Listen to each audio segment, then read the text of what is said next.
RS Praveen Kumar గారి గురించి. మరి ఆర్ఎస్ ప్రవీణ్ కుమార్ పెద్ద పోసగాడు అని చెప్పి నేను చెప్పినట్టుగా ఒక ఫేక్ న్యూస్ ని సృష్టించి రాయడం జరిగింది.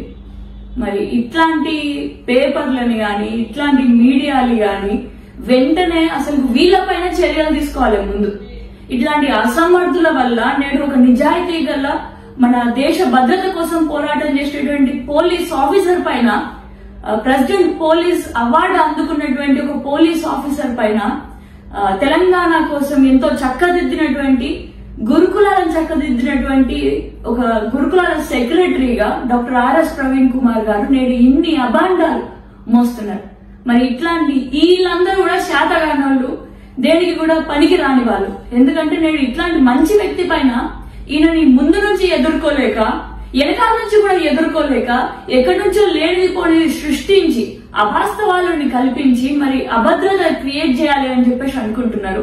కాబట్టి ప్రతి ఒక్కరిని కూడా ఈ నాగర్ కర్నూలులో పార్లమెంట్ లో నేడు విస్తృతంగా నేడు ప్రతి ఒక్క వాట్సాప్ గ్రూప్ లో ప్రచారం చేస్తున్నారు అనేసి తెలిసింది. మరి ఆ వాట్సాప్ గ్రూప్స్ లలో ఈ వాట్సాప్ అంటేనే ఈ మొత్తం కూడా వాట్సాప్ ఫేక్ యూనివర్సిటీ. మరి ఇది కంప్లీట్ గా అవాస్తవం. ప్రవీణ్ కుమార్ సార్ గారు నా గురువు.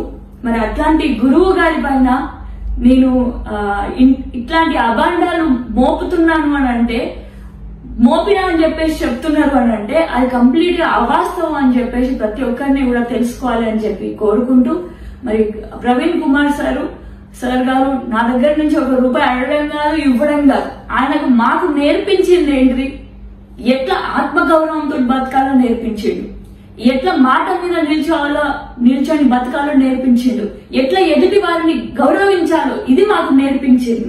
మరి అట్లాంటి వ్యక్తులుగా మేము నేడు సొసైటీలో ఎదుగుతున్నాం, రాజకీయంలో కూడా మేము రాణిస్తున్నాం.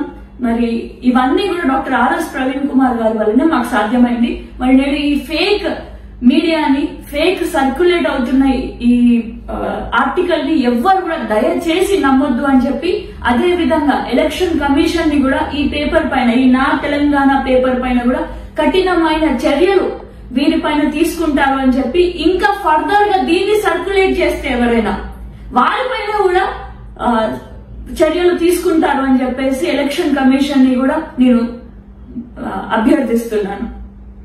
జై తెలంగాణ.